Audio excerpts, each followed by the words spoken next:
नमस्कार साथियों, स्वागत है आपका अपने YouTube चैनल राज मैथमेटिक्स ट्यूटोरियल पे। आज मैं आपके लिए लेके आया हूँ भौतिक विज्ञान के यूपीएनएमएस में, यानी कि राष्ट्रीय आय एवं योग्यता आधारित परीक्षा में अब तक जितने भी प्रश्न आए हैं भौतिक विज्ञान से, उनको मैं व्याख्या के साथ आपको हल करके बताऊंगा और ट्रिक बताऊंगा कि क्वेश्चन कैसे होते हैं। इसमें इस प्रकार के न्यूमेरिकल्स भी शामिल हैं। तो न्यूमेरिकल किस प्रकार लगाते हैं आप एक सेकेंड में वो मैं ट्रिक भी बताऊंगा। चलिए देर ना करते हुए शुरू करते हैं। देखिए, पहला क्वेश्चन है, यदि एकांक आवेश को समविभव सतह पर एक बिंदु से दूसरे बिंदु तक ले जाया जाए, तब आवेश पर कार्य होगा, आवेश के द्वारा कार्य होगा, आवेश पर नियत कार्य होगा, कोई कार्य नहीं होगा।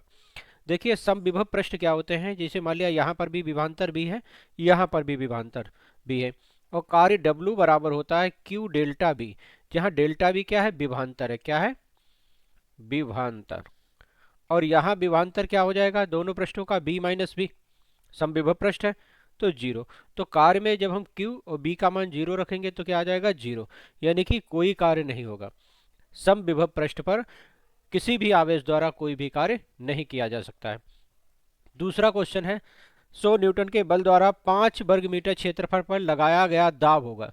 तो दाब P बराबर होता है F बटे A, बल बटे क्षेत्रफल। बल है 100 न्यूटन, ए है 5 वर्ग मीटर, वर्ग मीटर।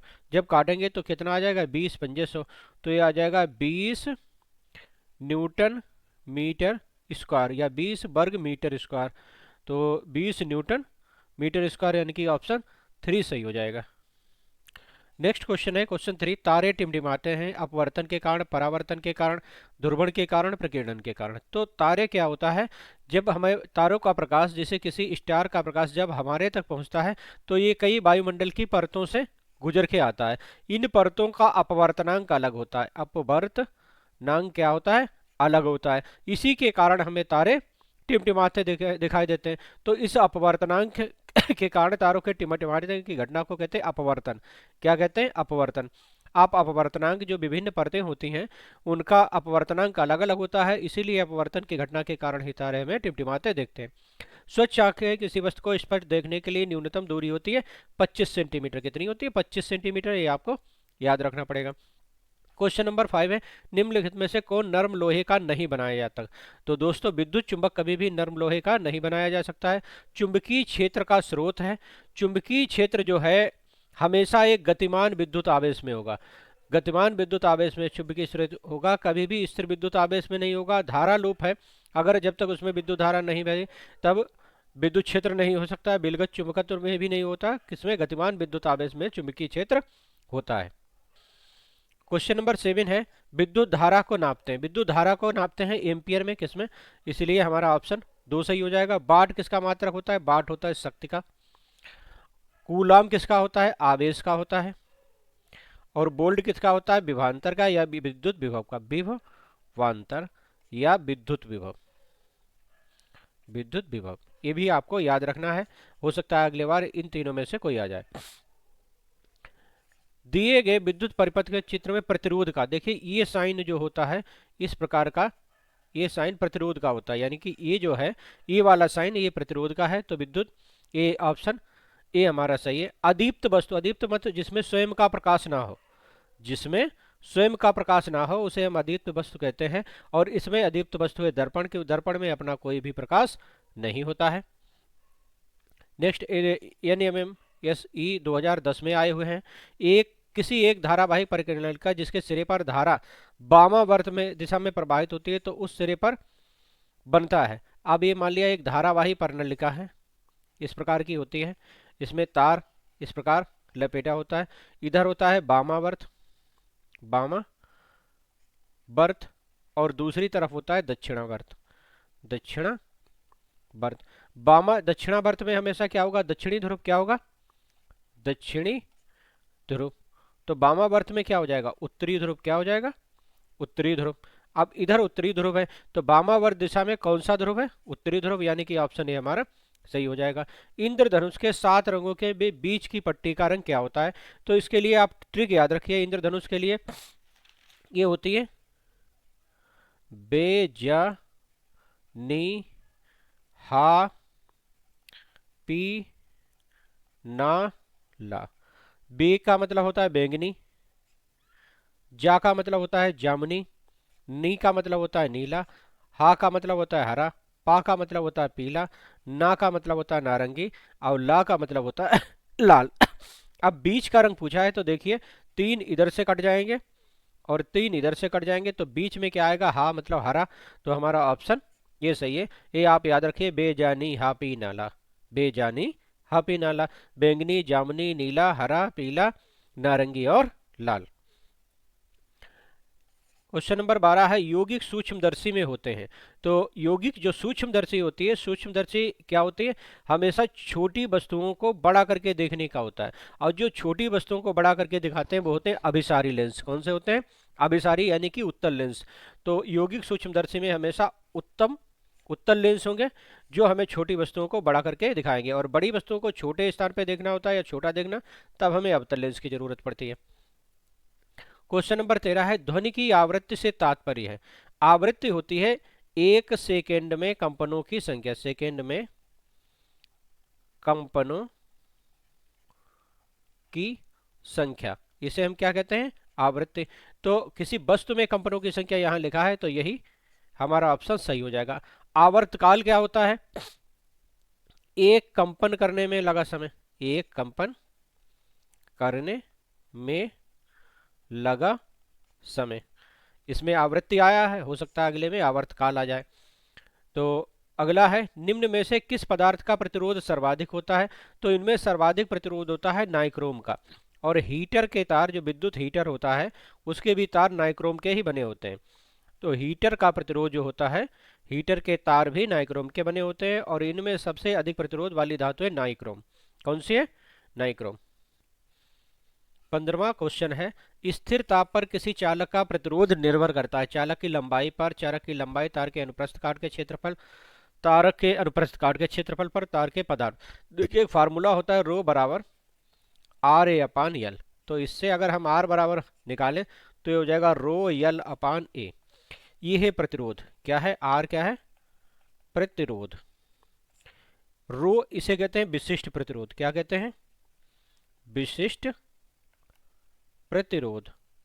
आर क्या, यल क्या है, ये है लंबाई, और आर क्या है, अनुप्रस्थ काट का क्षेत्रफल, क्या है, क्षेत्रफल।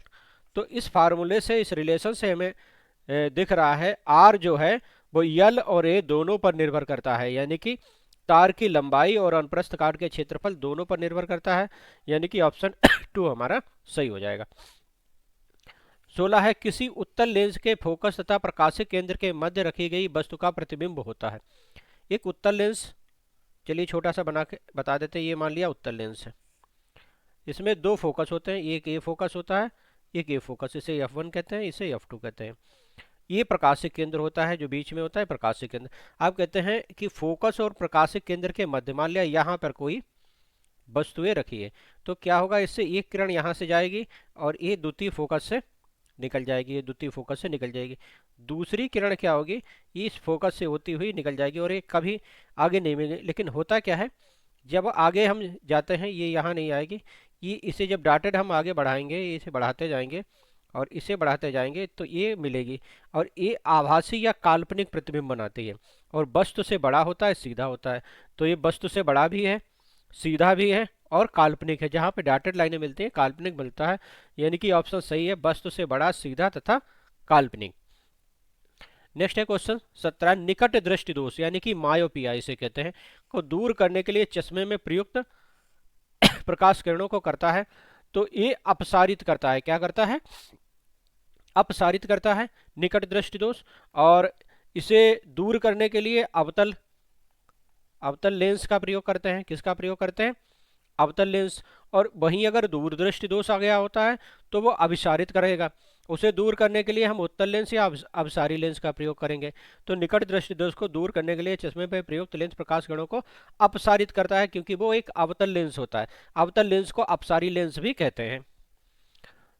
निम्न में से सही दाब बराबर होता है बल बटे क्षेत्रफल, यानी कि ऑप्शन ए हमारा सही है। दाब बराबर P बराबर F बटे ए होता है, दाब बराबर बल बटे क्षेत्रफल।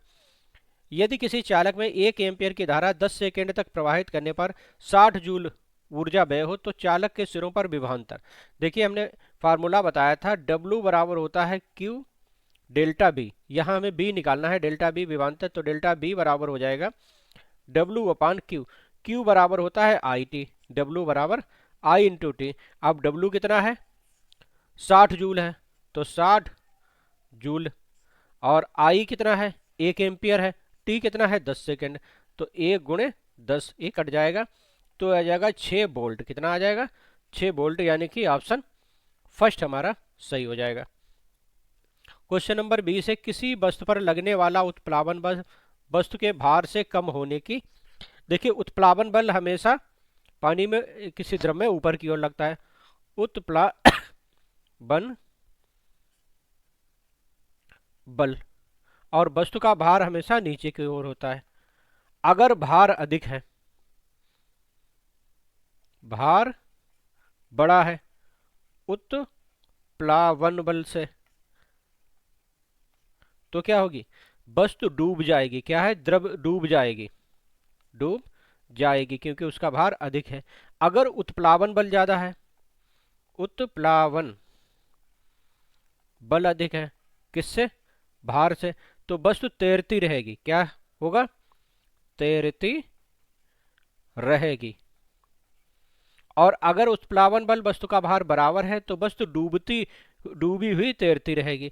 तो यहाँ क्या है, वस्तु पर उत्प्लावन बल वस्तु के भार से कम है, यानी कि पहली स्थिति है, तो वस्तु द्रव में डूब जाएगी। 21 है, विशिष्ट ऊष्मा की इकाई। विशिष्ट ऊष्मा क्या, Q बराबर फार्मूला होता है एम एस डेल्टा टी। जहाँ यस क्या होती है, विशिष्ट ऊष्मा, तो यस बराबर हो जाएगा Q अपान एम डेल्टा टी। Q क्या होता है, Q का मात्रक होता है जूल, एम का मात्रक होता है किलोग्राम, डेल्टा सी का डिग्री सी, तो ये होना चाहिए जूल प्रति किलोग्राम प्रति डिग्री सी। ये बाकी सारे ऑप्शन या तो चाहे किसी में कर लो, इसका ऑप्शन जो आंसर होगा जूल प्रति किलोग्राम प्रति डिग्री सी। अगर इसमें माने तो ऑप्शन ए सही हो जाएगा, अगर इसमें ए लगा लें तो ए सही हो जाएगा। मायोपिया यानी कि निकट दृष्टि दोष में प्रयुक्त लेंस होता है अवतल लेंस। आप याद रखें, मायोपिया या निकट दृष्टि दोष अवतल लेंस से दूर होता है, दूर दृष्टि दोष उत्तल लेंस से शुरू खत्म होता है, उत्तल लेंस का प्रयोग करते हैं। और दूर दृष्टि के दोष को दूर करने के लिए हम उत्तल लेंस का प्रयोग करते हैं, उसे अभिसारी लेंस भी कहते हैं। और मायोपिया या निकट दृष्टि दोष के दूर करने के लिए हम अवतल लेंस का प्रयोग करते हैं, जिसे अपसारी लेंस भी कहते हैं। 23 है, सबसे गर्म ग्रह शुक्र है, इसे पृथ्वी की बहन भी कहते हैं, भोर का तारा, शाम का तारा, और सब कुछ कहा जाता है, चाहे पृथ्वी की बहन, भोर का तारा, शाम का तारा, पृथ्वी की बहन, सबसे गर्म ग्रह शुक्र है। यदि वस्तु अनंत पर हो और उत्तल लेंस पर बना हुआ प्रतिबिंब होगा। जब वस्तु अनंत पर है तब प्रतिबिंब बनता है फोकस पर, वास्तविक व छोटा। ऑप्शन ए हमारा सही हो जाएगा। क्वेश्चन नंबर 25 है, पृथ्वी द्वारा सूर्य की एक परिक्रमा करने में समय। पृथ्वी द्वारा सूर्य की जो एक परिक्रमा की जाती है वो एक सोलर वर्ष में की जाती है, इसे एक सोलर वर्ष कहते हैं। डायनोमो का उपयोग किया, डेनुआ जिसे कहते हैं, वो डायनोमो का उपयोग जनरेटर में किया जाता है, जो विद्युत उत्पादन करता है। क्या करता है, विद्युत उत्पादन या बिजली बनाता है, उत्पादन करता है। डायनेमो का उपयोग जनरेटर में किया जाता है, जिससे विद्युत का उत्पादन होता है। क्वेश्चन, जल की विशिष्ट ऊष्मा।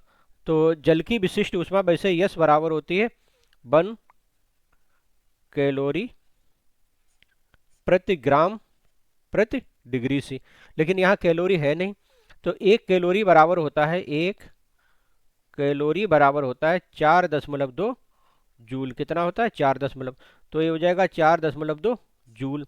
1 ग्राम को जब हम बदलेंगे तो किलोग्राम में, तो ग्राम बटे 1000 करेंगे तो ये ग्राम हो जाएगा किलोग्राम, डिग्री सी इससे रखो, इस 1000 की इससे गुणा हो जाएगी, तो ये हो जाएगा 4200 जूल प्रति किलोग्राम प्रति डिग्री सी, यानी कि ऑप्शन ए हमारा करेक्ट हो जाएगा। क्वेश्चन नंबर 20 है, पुनः ना प्राप्त होने वाली ऊर्जा का स्रोत है।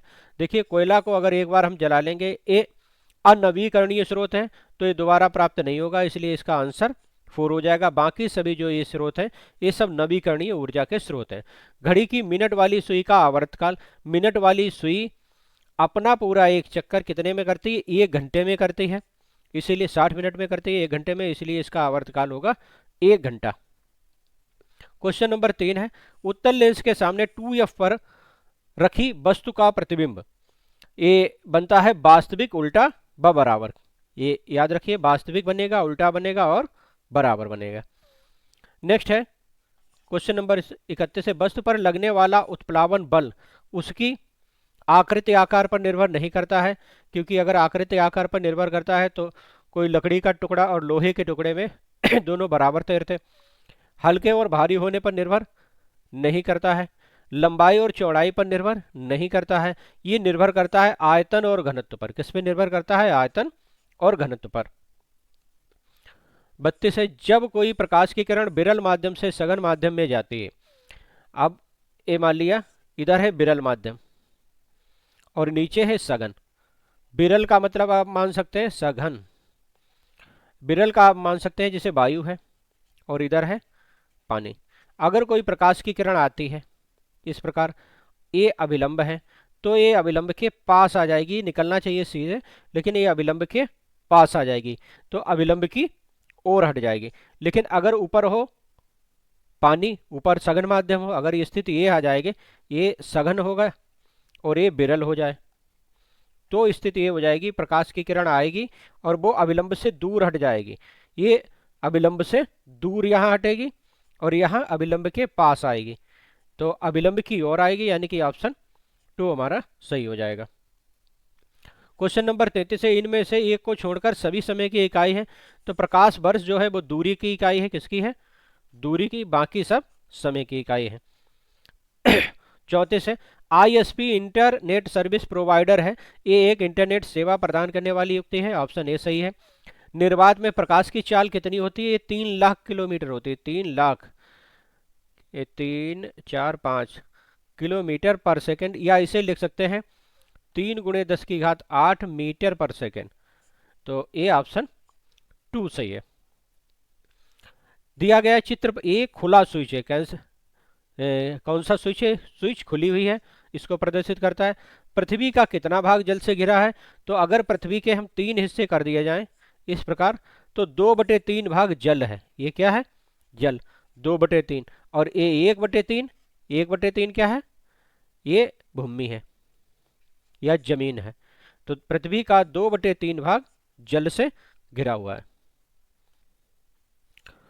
39 है क्वेश्चन, वक्र रेखीय गति का उदाहरण है। देखिए सांप जो चलता है इस प्रकार चलता है, तो सांप के चलने की गति जो है वक्र रेखीय, यानी कि ऑप्शन 3 हमारा सही हो।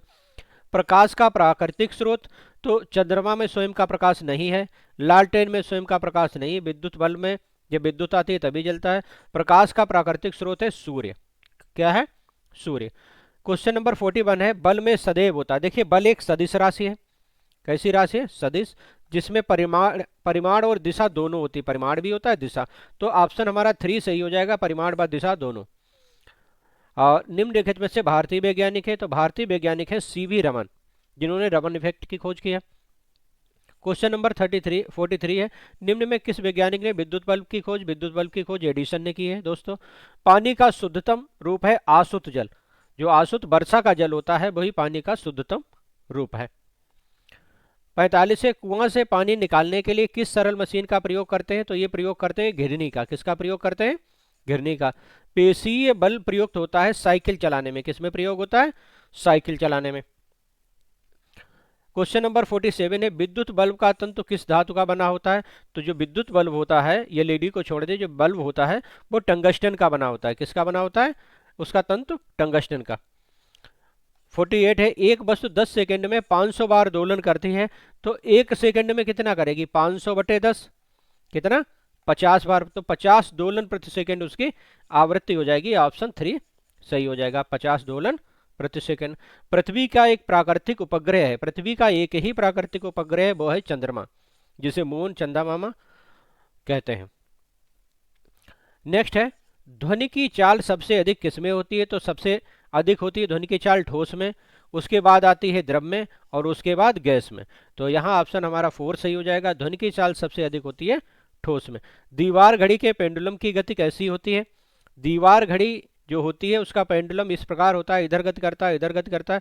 तो इसकी गति ये सरल आवर्तीय गति होती है। सरल आवर्ती यानी कि आवर्त गति होती है। ऑप्शन 4 हमारा सही हो जाएगा। क्वेश्चन नंबर 52 है, नीचे दिए गए गिरते पिंड की गतिज ऊर्जा। देखिए अगर पिंड ऊपर से नीचे गिर रहा है तो इसका वेग क्या होगा, वेग बढ़ेगा। और गतिज ऊर्जा के बराबर क्या होती है, हाफ एम बी स्क्वायर। अगर वेग बढ़ेगा तो गतिज ऊर्जा बढ़ेगी। तो यहाँ क्या हो जाएगा, वो नीचे से नीचे की ओर गिरते हुए पिंड की गतिज ऊर्जा हमेशा बढ़ती है क्योंकि वेग बढ़ता है। अगर ऊपर जा रही होता है पिंड तो वेग घटता है, वेग घटता है और गतिज ऊर्जा भी घटेगी, ये आप याद रखिए। क्वेश्चन नंबर 53 है, एक कार दक्षिण पूर्व दिशा में जा रही है। कार पर कार्यकारी घर्षण बल हमेशा गति की दिशा में गति के विपरीत दिशा में लगता है। ऊपर उत्तर होता है, नीचे दक्षिण, इधर पूर्व होता है और इधर पश्चिम होता है। अब ये दक्षिण पूर्व दिशा में जा रही है, कार जो है वो इधर जा रही है, ये दिशा है दक्षिण पूर्व, तो घर्षण बल इसके विपरीत दिशा में लगेगा। कहाँ लगेगा, उत्तर पश्चिम। कहाँ पे लगेगा, उत्तर पश्चिम में, यानी कि ऑप्शन 4 हमारा सही हो जाएगा। क्वेश्चन नंबर 54 है, एक समतल दर्पण आपातिकरण परावर्तित किरण के बीच 60 का कोण है तो समतल दर्पण का आपतन कोण कितना होगा। देखिए ये स्थित है, ये मान लिया एक समतल दर्पण है और ये एक आपतित किरण है और इसके बीच का ये एंगल है 80। ये आपतन कोण होगा जिसे आई बोलते हैं, ये परावर्तन कोण होगा जिसे आर बोलते हैं। और हमेशा स्नेल के नियम से आई बराबर क्या होता है, आर। अब ये पूरी है, पूरा ये कोण कितने का, 180 का होगा। 180 में से ये 80 निकल गए तो ये कितना, आई प्लस आर बराबर कितना होगा, 180 माइनस 80। तो आई की जगह हम आर रख सकते हैं, यानी कि 2i बराबर हो जाएगा 100। तो आई बराबर दो से काट देंगे कितना हो जाएगा, 50। तो ये कोण कितना हो जाएगा, 50। आपतन कोण परावर्तन दोनों 50 के हो जाएंगे, यानी कि ऑप्शन 4 हमारा सही हो जाएगा। कैंची उत्तोलक है, कैंची प्रथम प्रकार का उत्तोलक है क्योंकि कैंची में इस प्रकार की स्थिति होती है, इधर भार होता है, इधर बल होता है और बीच में आयास होता है। जिसमें बीच में आयास हो तो वो प्रथम प्रकार के उत्तोलक होते हैं। सोलर कुकर में प्रयुक्त दर्पण हमेशा अवतल दर्पण का प्रयोग होता है। सोलर कुकर में ऑप्शन 3 सही है। यदि किसी चालक के सिरों का विभवांतर 12 वोल्ट है, उसमें 2 एम्पेयर के, तो चालक का प्रतिरोध, देखिए फार्मूला होता है बी बराबर आई आर। तो आर प्रतिरोध है, आर बराबर बी अपान आई। अब बी कितना है, विभवांतर है 12 वोल्ट, तो ये हो जाएगा 12। और धारा आई है 2 एम्पेयर, 12/2 यानी कि 2 छंग 12, तो ये 6 ओम, ये ओम का मात्रक है, ये हो जाएगा 6 ओम, यानी कि ऑप्शन फर्स्ट हमारा सही हो जाएगा। लास्ट क्वेश्चन है, निम्नलिखित में से अनुचुंबकीय पदार्थ है। तो इसमें अनुचुंबकीय है जिसमें चुंबकत्व तो नहीं होता है, वो है सोना। कौन सा है, सोना, यानी कि ऑप्शन 4 हमारा सही है। ठीक है, इसका पार्ट 2 जल्दी आएगा। अब बैक टू बैक वीडियो आएंगे राष्ट्रीय आय एवं योग्यता आधारित छात्रवृत्ति परीक्षा के। लाइक कीजिए, शेयर कीजिए, सब्सक्राइब कीजिए।